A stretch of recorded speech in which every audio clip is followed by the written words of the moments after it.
Kenapa kita perlu menggunakan wasilah, perlu menggunakan perantara orang-orang soleh dalam rangka berdoa kepada Allah?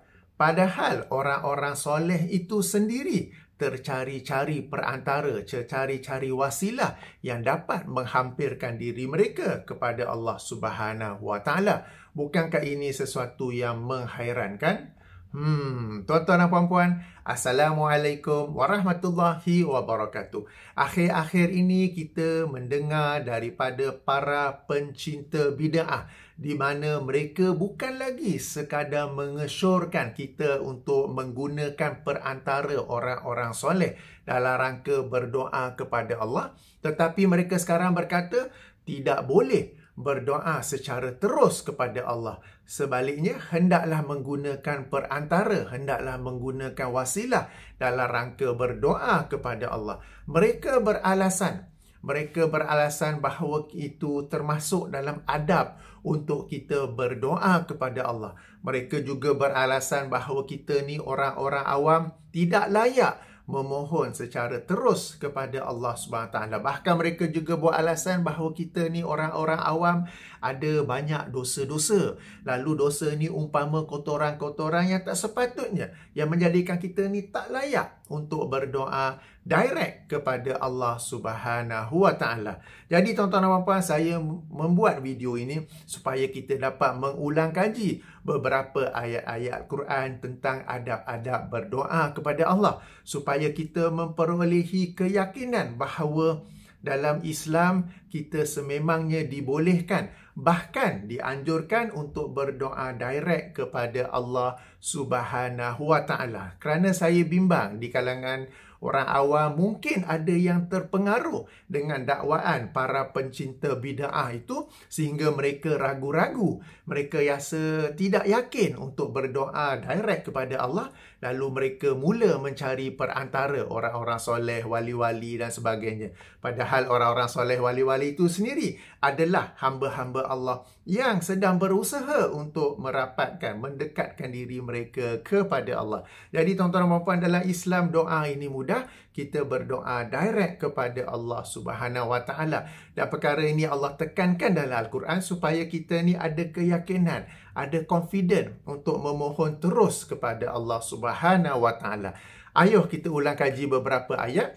Pertama dalam surah Ghafir, surah yang ke-40, ayat nombor 60.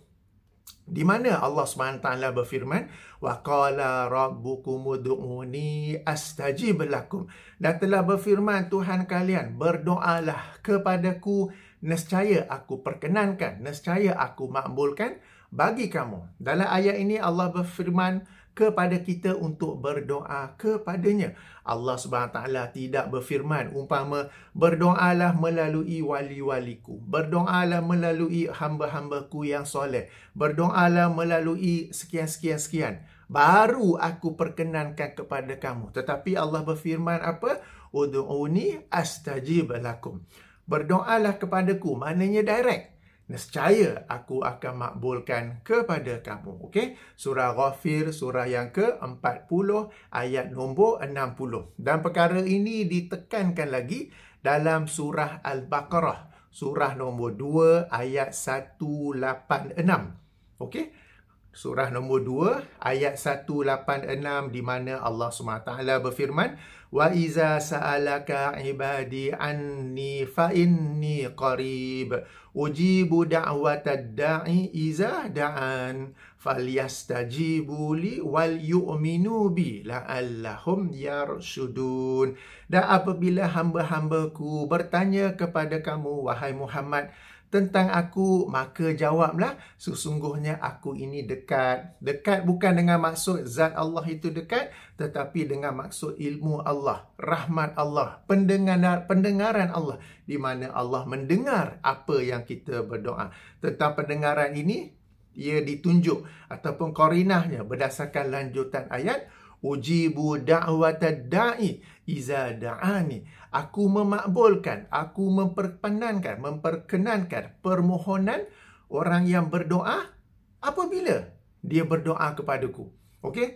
Cuba tengok struktur ayat ini, susunan ayat ini. Allah akan memperkenankan. Allah akan memperkenankan permohonan orang yang berdoa apabila dia berdoa kepadaku. Ini satu ayat yang sangat jelas yang menunjukkan bahawa dalam Islam berdoa ini ialah direct kepada Allah SWT. Allah tidak berfirman umpama, umpama aku memperkenankan permohonan orang yang berdoa apabila dia berdoa melalui wali-wali, melalui orang-orang soleh dan sebagainya dan sebagainya. Sebaliknya apa? Sekali lagi saya tekankan, Allah perkenankan, Allah memakbulkan permohonan orang-orang yang berdoa apabila dia berdoa direct kepadaku, direct kepada Allah SWT. Jadi ayat ini, ayat 186 daripada surah Al-Baqarah. Jadi dua ayat ini sangat jelas. Sangat jelas menunjukkan bahawa dalam Islam kita ini berdoa kepada Allah SWT dan inilah adab berdoa. Sebab orang-orang yang mendakwa kena guna perantara orang soleh ni, mereka kata kononnya tidak beradab untuk kita orang awam ini untuk berdoa direct kepada Allah. Padahal adab berdoa yang Allah Subhanahu Wa Taala sendiri ajarkan dalam Al-Quran ialah kita berdoa direct, berdoa terus kepada Allah Subhanahu Wa Taala. Baik, mereka yang berkata kita ni perlu menggunakan perantara, pergunakan wasilah, mereka berhujah dengan ayat yang nombor 35 daripada surah Al-Ma'idah. Surah nombor 5, ayat nombor 35. Di mana Allah SWT berfirman, Ya ayyuhalladzina amanu ittaqullaha wabtaghu ilaihil wasilah wajahidu fi sabilihi la'allakum tuflihun.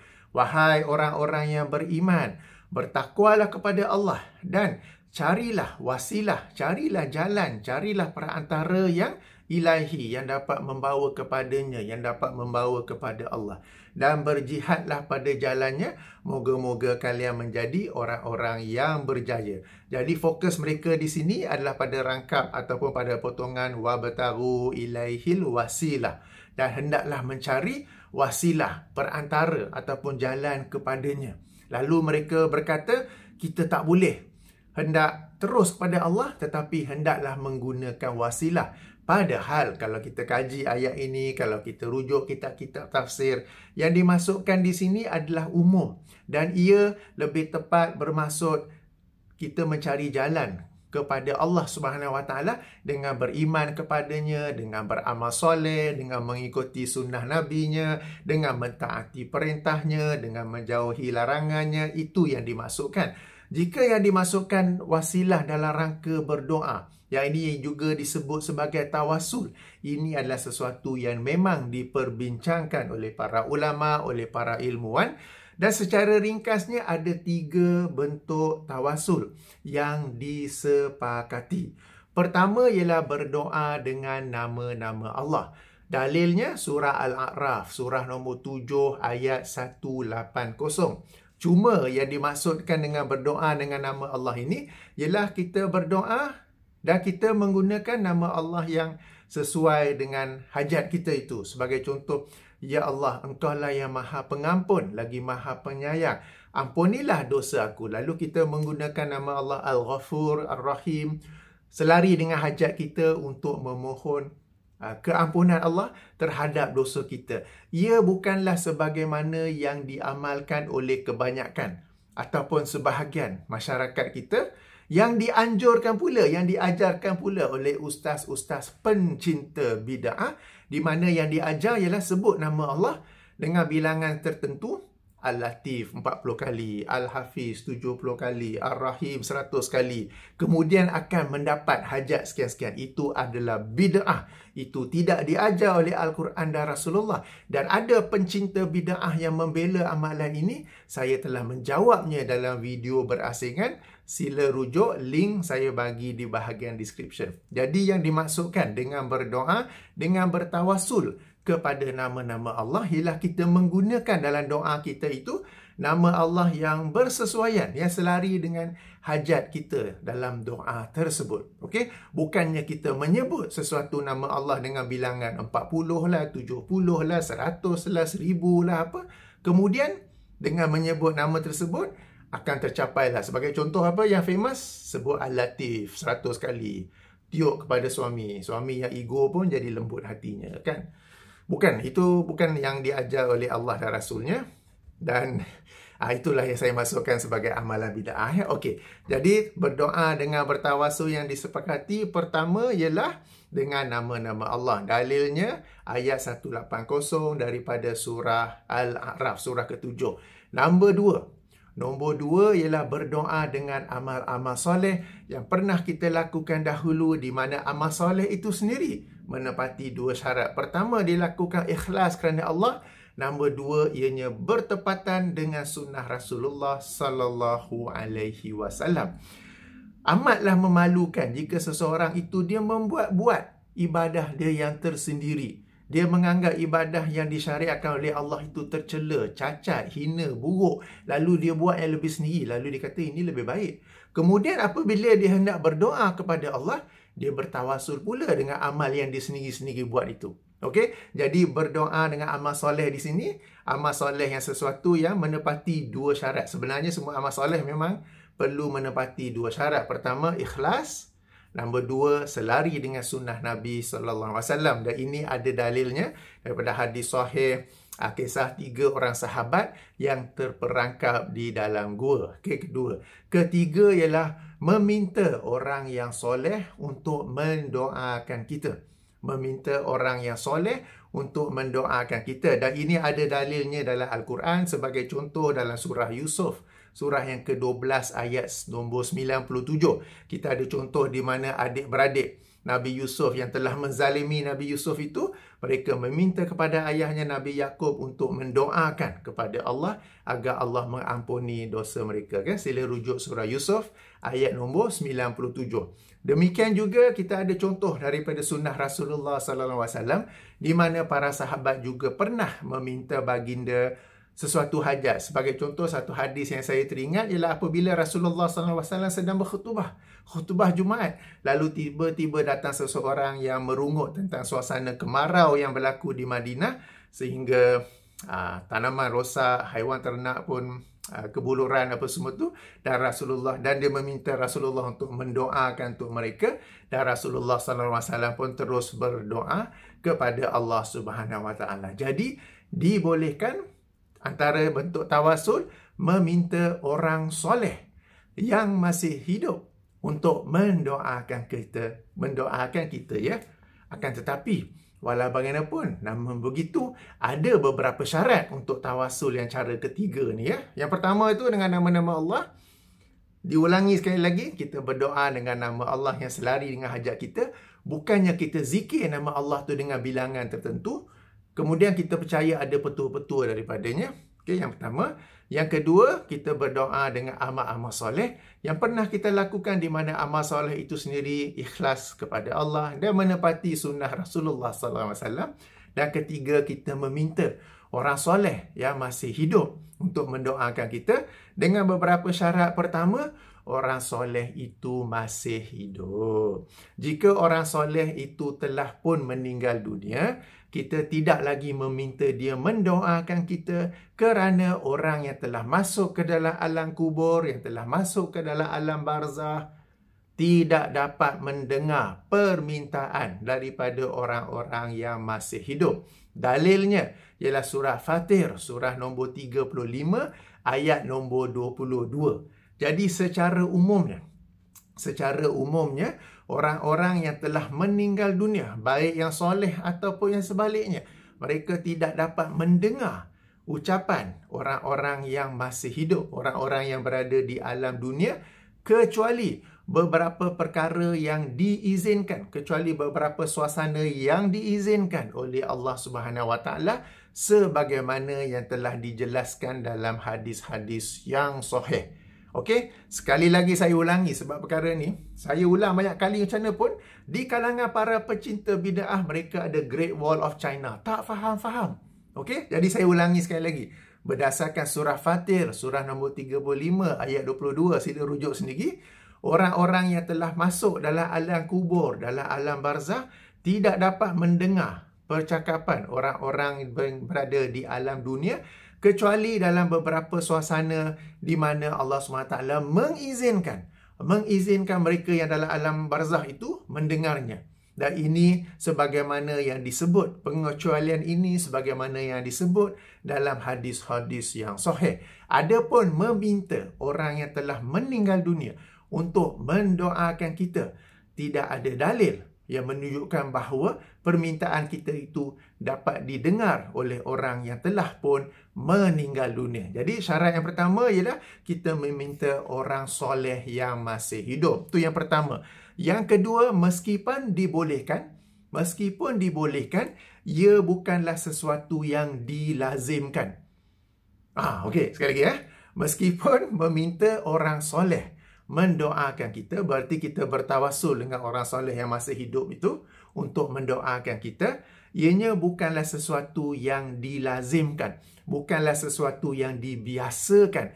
Kenapa? Kerana kalau kita mengkaji sekian banyak doa-doa dalam Al-Quran, baik doa-doa para rasul, doa-doa para nabi, doa-doa orang soleh, doa malaikat ke apa ke yang Allah rakamkan dalam Al-Quran, kebanyakannya, kalau dalam Al-Quran, semuanya adalah direct kepada Allah Subhanahu Wa Taala. Demikian juga, okey, tadi pembetulan bukan semuanya. Kebanyakannya ialah direct kepada Allah Subhanahu Wa Taala. Pengecualian ada beberapa seperti doa adik-beradik Nabi Yusuf yang memintakan ayahnya mendoakan keampunan Allah kepada mereka. Okey, jadi pembetulan, kebanyakan doa-doa di dalam Al-Quran adalah direct kepada Allah Subhanahu Wa Taala. Demikian juga kalau kita kaji dalam hadis-hadis Nabi SAW, baik dalam doa-doa yang baginda baca, baik dalam doa-doa yang baginda ajar kepada para sahabat untuk baca, ianya adalah direct kepada Allah SWT. Jika ada tawasul pun, ia adalah bertawasul dengan nama-nama Allah ataupun amal soleh. Okey, amal soleh. Adapun dengan menggunakan perantara orang yang masih hidup, amatlah sedikit. Jadi sebab tu saya katakan, ia sesuatu yang dibolehkan, cuma ia bukanlah sesuatu yang dijadikan satu kebiasaan atau dijadikan sesuatu yang dilazimi. Itu yang pertama. Yang kedua, ia adalah untuk mengelakkan seseorang itu menagih simpati atau mengharapkan daripada sesama makhluk. Sebab orang yang meminta kepada orang soleh berdoa ni berbagai-bagai. Di kalangan mereka tu dalam rangka meminta, dia macam mengadu ataupun menaruh simpati daripada orang itu pula. Okey, jadi sebab itulah tidak ni. Sebab kalau kita nak mengadu, kita mengadu kepada Allah Subhanahu Wa Taala. Kalau kita nak menangis, kita menangis kepada Allah Subhanahu Wa Taala. Okey, yang ketiga, dibimbangi orang yang minta kepada orang soleh mendoakannya, dia pula lepas tu tak doa. Okey, ataupun dia doa cincai je, doa sepatah je, sekali sehari, tak apalah. Aku dah minta dah tok guru tu doakan. Aku dah minta dah ustaz aku doakan. Dia sendiri tidak berdoa. Padahal meskipun dibolehkan untuk bertawasul dengan meminta orang soleh mendoakan kita, kita sendiri hendaklah tetap berdoa. Kerana apa? Sebagaimana ayat 60 surah Ghafir yang saya bacakan tadi, sebagaimana ayat 186 surah Al-Baqarah yang saya bacakan tadi, doa itu ialah direct kepada Allah SWT daripada kita sendiri. Justru meskipun kita meminta orang soleh tolong doakan kita, hendaklah kita sendiri berdoa kepada Allah Subhanahu Wa Taala. Dan satu fakta yang tidak boleh dinafikan, meskipun kita meminta orang soleh untuk mendoakan kita kepada Allah SWT, sesuatu yang tak dapat dinafikan ialah kita sendiri apabila berdoa, kita sendiri akan doa dengan penuh kekhusyukan, dengan penuh harapan, dengan penuh rasa takut andainya doa itu tidak dimakbulkan, dengan penuh rasa harapan agar Allah memakbulkan doa itu. Saya bagi contoh, katakanlah anak sakit. Lalu kita berdoa, ayah berdoa, ibu, ayah kepada anak yang sakit tu berdoa, ibu kepada anak yang sakit tu berdoa, dan mereka juga meminta seorang yang soleh untuk mendoakannya. Antara tiga ni, siapa yang akan berdoa dengan penuh kekhusyukan, dengan penuh penghayatan, dengan yang sampai boleh mengalirkan air mata? Orang soleh akan berdoakannya. Tetapi doa tu, kalau kita rujuklah hadis lain, antara ciri yang memakbulkan ialah doa daripada hati yang khusyuk, bukan daripada hati yang lalai. Dan ibu dan ayahlah yang akan berdoa dengan penuh kekhusyukan. Jadi orang yang memiliki hajat, orang yang memiliki masalah, apabila dia berdoa, dia akan berdoa dengan penuh bersungguh-sungguh, dengan penuh rasa berharap, dengan penuh rasa takut. Meskipun boleh minta orang lain, orang soleh untuk mendoakan kita, tapi orang soleh dia akan berdoa tanpa perasaan itu, atau kalau ada pun mungkin sikit. Dia tak sebanyak, dia tak not at the same level sebagai orang yang memiliki hajat itu sendiri ataupun memiliki masalah itu sendiri. Sebab itu saya katakan tak sama antara orang yang memiliki hajat untuk berdoa dengan orang yang kita mintakan untuk doa itu. Jadi sebab itulah dibolehkan, tetapi it is not, bukanlah sesuatu yang dibiasakan atau sesuatu yang dilazimkan. Okey. Dan yang seterusnya ialah orang soleh yang kita minta, yang masih hidup tu, yang kita minta untuk dia doakan kita, dia sendiri tercari-cari wasilah, tercari-cari jalan untuk menghampirkan diri kepada Allah. Sebab dia sendiri manusia. Dia sendiri walaupun orang menobatkan dia sebagai wali, sebagai orang soleh, sebagai tok guru dan sebagainya, mereka itu pada hakikatnya ialah manusia biasa yang juga mencari wasilah kepada Allah Subhanahu Wa Taala. Dalilnya surah Al-Isra, surah nombor 17, ayat nombor 53. Maaf, ayat nombor 57. Okey, surah nombor 17 ayat 57, di mana Allah Subhanahu taala berfirman, ulaikal ladzina yad'una yabtaghuna ila rabbihimul wasilah ayyuhum aqrab wa yarjuna rahmatahu wa yakhafuna azabahu. Inna azaba rabbika kana mahzura. Yang bermaksud ulaikal ladzina yad'u, orang-orang yang kamu seru, orang-orang yang kamu berdoakan tu ataupun jadikan wasilah itu, mereka sendiri yabtaghuna ila rabbihimul wasilah. Mereka itu sendiri tercari-cari wasilah kepada Tuhan mereka. Ayyuhum aqrabu, siapakah di kalangan mereka itu yang lebih hampir kepada Allah. Mereka itu sendiri manusia, dan kita kata ya mereka memang orang soleh, mereka memang wali, dan mereka itu sendiri tercari-cari wasilah kepada Allah. Lalu kenapa kita nak jadikan mereka wasilah pula kalau mereka itu sendiri sedang cari-cari wasilah, dan mereka itu sendiri kalau berilmu akan menjadikan iman, amal soleh, mengikuti sunnah Rasulullah, bertakwa sebagai wasilah untuk menghampirkan diri kepada Allah. Dan mereka itu sendiri wayarjuna rahmatahu wa yakhafuna azabahu, dan mereka itu sendiri berharap kepada rahmat Allah, dan mereka ini takut daripada azab Allah.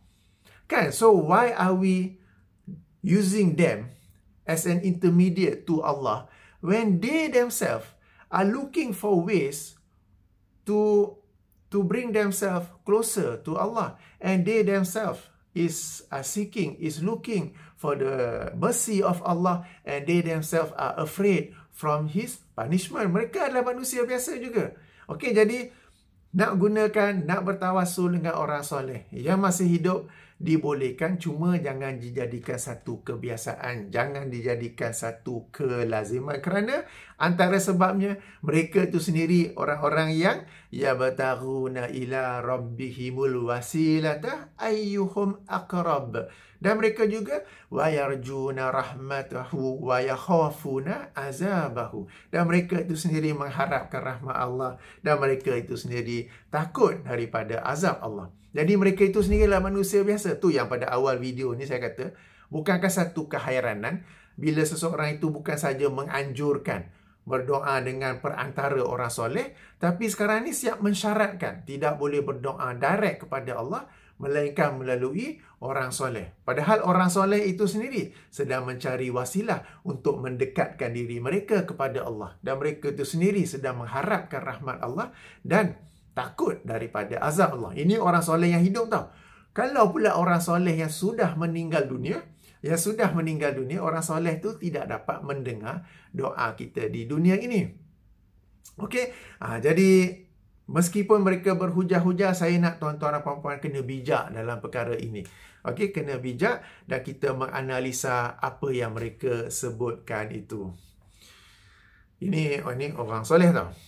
Belum lagi masuk bab pokok. Okey, orang soleh. Okey, ya. Satu nota penting. Dalam rangka saya kata tidak dianjurkan ke, tidak dilazimkan ke dan sebagainya. Bukan saya bermaksud mengkritik, bukan bermaksud mencela, bukan saya bermaksud merendahkan orang-orang soleh ini. Mereka adalah orang-orang soleh dan kesolehan mereka yang hakikatnya adalah antara mereka dengan Allah. Kita menilai secara zahir dan jika mereka orang soleh, kita kata mereka orang soleh. Yang saya kritik di sini ialah para pengikutnya, anak-anak muridnya yang mendakwa tidak boleh berdoa direct kepada Allah melainkan melalui orang soleh, melalui perantara orang soleh. Dan yang menariknya, kebanyakan yang mendakwa sedemikian ini daripada tarikat tasawuf. Dan tarikat ini yang mereka approve, yang mereka iktiraf untuk dijadikan perantara dalam rangka berdoa kepada Allah ialah tok guru, tok syekh daripada tarikat mereka saja. Tarikat lain mereka tak approve. Tak adalah pula. Jadi tarikat A akan guna tok guru mereka, wali mereka dalam tarikat A itu. Yang dalam tarikat B ni dalam tarikat B mereka itu saja. Kalau yang A tu tak dia orang tak ikut tarikat kita, tak. Okey. Jadi nampak dia punya yang itu saja. Padahal kalau benar soleh di sisi Allah SWT, tak kisahlah tarikat mana kan. Okey. Melainkan ada satu dua tarikat mana tok guru tu sendiri yang mengajar, wahai anak murid, sebagai contoh, kalian ni tak layak berdoa direct pada Allah. Okey, sebab kalian ni makam belum sampai lagi. Jadi hendaklah kalian berdoa kepada Allah melalui aku. Baik aku sekarang ni masih hidup atau kelak apabila aku sudah pun meninggal dunia. Ada juga tu guru yang macam tu. Maka jangan ikut. Kita ikut adab-adab berdoa sebagaimana yang ada dalam Al-Quran dan As-Sunnah. Satu lagi tentang meminta orang soleh berdoa. Yang dimasukkan di sini ialah kalau kita ada satu hajat, kita sendiri berdoa macam saya kata tadi. Dan kemudiannya kalau kita mengenal seseorang yang kita yakini kesolehannya, seseorang yang memang mengikuti sunnah Rasulullah SAW, kita menghubunginya secara peribadi, WhatsApp ke phone ke, menceritakan hajat kita dan minta dia tolong doakan. Yang dimasukkan di sini bukannya mengumumkan, mewar-warkan sesuatu hajat, sesuatu masalah di media sosial, kemudian meminta orang ramai mendoakannya. Bukan sedemikian. Sebab pada zaman Rasulullah SAW, apabila seseorang itu ada masalah, dia tidak berdiri di hadapan pintu rumah dia. Sebab zaman dia Facebook tak ada, WhatsApp group tak ada, Telegram tak ada, TikTok tak ada kan. Katakanlah anak dia sakit. Dia tidak berdiri di depan pintu rumah dia. Halo, oi, Assalamualaikum, anak aku sakit, tolong doakan. Bukan begitu caranya. Okey, sebaliknya mereka pergi berjumpa, dalam kes ini Rasulullah SAW, dan minta doakan. Kalau ada gitulah, ini sebagai contoh. Jadinya adab yang betul dalam rangka kita bertawasul dengan doa orang yang soleh yang masih hidup. Kalau kita nak melakukannya, sebab saya kata ini jangan dibiasakan, jangan dilazimkan. Kalau kita nak melakukannya ialah kita jumpa secara peribadi atau hubungi secara peribadi untuk meminta dia mendoakan. Okey, itu caranya. Pun begitu, mengumumkannya dalam media sosial bukanlah satu kesalahan ataupun satu yang totally wrong, kerana mungkin orang yang mengumumkannya dia ingin memberi peluang kepada kawan-kawan dalam Facebooknya, dalam WhatsApp grupnya untuk beramal soleh dengan mendoakan untuknya. Sebab salah satu sebab dianjurkan kepada orang soleh, dibolehkan orang soleh, membolehkan kita minta orang soleh mendoakan kita, ialah supaya kita memberi dia peluang untuk beramal soleh dan berdoa. Okey, jadi di sini mungkin seseorang itu dia ingin memberi peluang kepada Facebook friends dia, TikTok friends dia, TikTok followers dia, YouTube followers ni ke apa ke, untuk beramal soleh dengan berdoa untuknya. Tapi yakinilah, tak ramai. Siapa yang duk scroll phone, Facebook katakan, Lepas tu jumpa seseorang itu, anak saya sakit 3 hari demam tak baik-baik, minta tolong doakan. Dia pun letak phone, dia pun berdoa dengan penuh kekhusyukan, mulakan dengan puji-pujian kepada Allah, bersalawat kepada Rasulullah, berdoa, katakan bertawasul dengan nama Allah, Ya Allah, Engkaulah yang Maha Penyembuh, tolonglah sembuhkan anak bagi sahabat saya ini, si Fulan bin si Fulan, kurniakanlah kepada anaknya, keluarganya, kesembuhan dan kesihatan yang baik. Berapa ramai yang begitu? Berapa ramai yang macam ni? Nanti malam nanti pukul 4 pagi dia bangun qiyamul, dia buka balik. Okey ni si Fulan, dia pun tengok nama, dia doakan. Berapa ramai agaknya? Bila kejap lagi semayang fardu, dalam sujudnya dia mendoakan. Scroll. Okey, syafakallah. Okey, scroll. Dah lupa dah. Bila kemudian dia jumpa, tak ingat dah. Okay, berapa ramai yang dalam media sosial tu sebenar-benarnya mendoakan kita, ya. Tapi berbaik sangka mungkin ada yang berdoa, dan orang yang mewar-warkan itu mungkin dia berhajat memberi peluang kepada sahabatnya beramal soleh untuk berdoa. Ini kita kata baik sangka yang maksimum lah ni. Baik sangka yang maksimum, ya. Jadi tuan-tuan puan, ini yang saya ingin sampaikan secara ringkasnya dalam Islam bukan sahaja dibolehkan, bahkan adab berdoa ialah direct kepada Allah Subhanahu Wa Taala. Dan Allah sendiri telah berfirman dalam surah Ghafir, surah yang ke-40. Surah Ghafir ni nama lain surah Mukmin. Okey, surah Mukmin. Okey, surah yang nombor 40, surah nombor 40 ayat nombor 60. Dan juga surah Al-Baqarah ayat 186, kita berdoa direct kepada Allah SWT dan Allah akan memakbulkannya. Allah tidak mensyaratkan, tidak menganjurkan untuk kita berdoa melalui perantara sekian-sekian orang soleh, kerana orang-orang soleh itu sendiri, mereka adalah manusia biasa, mereka adalah hamba Allah, mereka itu sendiri tercari-cari jalan untuk menghampirkan diri kepada Allah. Maka doa ini sendiri adalah salah satu cara untuk kita menghampirkan diri kepada Allah. Kadang-kadang ataupun kerap kali Allah SWT menguji kita dengan sesuatu musibah yang dengar dalam rangka kita berdoa kepada Allah, tanpa kita sedari kita sedang menghampirkan diri kepada Allah Subhanahu Wa Taala. Betapa banyak orang yang mereka ini apabila Allah uji, dan dengan ujian itulah yang menjadikan mereka itu lebih dekat, lebih hampir kepada Allah Subhanahu Wa Taala. Seolah-olah ujian itulah wasilah perantara yang membawa mereka lebih dekat kepada Allah Subhanahu Wa Taala. Jadi tuan-tuan dan puan, tinggalkan para pencinta bid'ah yang membuat bid'ah yang baru kononnya tidak layak untuk kita, orang awam, orang yang pada makam awam ini, untuk berdoa kepada Allah SWT. Sebab ia tidak beradab, sebab kita tak layak, sebab kita ni banyak dosa. Padahal kita ini sebenarnya dibolehkan, bahkan dianjurkan untuk berdoa direct kepada Allah. Meskipun dosa kita ni sangat banyak, ya. Ayuh kita rujuk last dah setengah jam dah ni. Surah Az-Zumar, surah nombor 39, ayat nombor 53. Okey, last. Okey. Katakanlah memang banyak, aku ni banyak maksiat, aku ni banyak buat dosa, aku ni banyak buat bid'ah sebelum ni. Aku nak mohon keampunan Allah. Allah terima ke kalau aku minta direct? Kan? Jom kita rujuk. Akhir, ya. Surah nombor 39, ayat nombor 53. Di mana Allah SWT berfirman, Kul ya ibadiyallazina asrafu ala anfusihim la taqnatu min rahmatillah innallaha yaghfirul zunuba jami'a innahu huwal ghafurur rahim. Katakanlah kepada hamba-hambaku yang telah melampaui batas terhadap diri mereka dengan dosa-dosa, dengan kesalahan, dengan kezaliman, dengan kebid'ahannya, dengan macam-macam kesalahan. La taqnatu min rahmatihi, janganlah berputus asa daripada rahmat Allah. Innallah, sesungguhnya Allah, yaghfiruz zunuba jami'a, sesungguhnya Allah mengampunkan dosa-dosa seluruhnya, semuanya. Innahu huwal ghafurur rahim, sesungguhnya dia Maha Pengampun lagi Maha Penyayang. Okey, Allah sambung dalam ayat yang seterusnya, 54.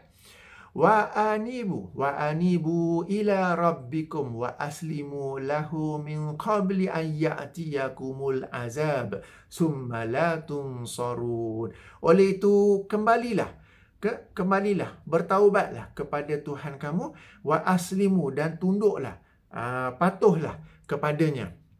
Okey, sebelum kamu ni didatangi dengan azab, kemudian kamu tidak lagi diberi pertolongan. Jadi banyak salah macam mana pun, kita tetap bertaubat, kita tetap beristighfar direct kepada Allah Subhanahu Taala. Tak payah macam masuk dalam agama lain kan, Kristian kan, pergi gereja, masuk dalam confession box. Oh Father, I have sinned. What have you done? Oh, I have done this, I have done that. Okay, dan sebagainya. Tak payah ya. Kita boleh, banyak mana dosa kita sekalipun, kita boleh beristighfar, kita boleh bertaubat direct kepada Allah SWT. Dan Allah kata, jangan berputus asa, Allah mengampunkan semua dosa. Tapi penting direct saja. Tak payah melalui orang lain, bahawa kononnya kita ini banyak sangat dosa, sehingga tak layak untuk meminta keampunan, tidak layak untuk bertaubat direct kepada Allah Subhanahu Wa Taala. Jadi moga-moga sedikit perkongsian, sedikit ulang kaji ini dapat memberikan kita keyakinan untuk berdoa direct kepada Allah Subhanahu Wa Taala, dan kita ini tidak terpengaruh dengan dakwaan-dakwaan para pecinta bid'ah ini yang kononnya kita tak boleh minta direct. Saya bimbang dakwaan mereka itu jika kena pada kita, kita pun aku ni memanglah betul lah juga, tak layaklah nak berdoa direct kepada Allah. Okey, lagi jangan begitu ya. Baik, ini yang ingin saya kongsikan. Subhanakallahumma wa bihamdika asyhadu an la ilaha illa anta astaghfiruka wa atubu ilaika.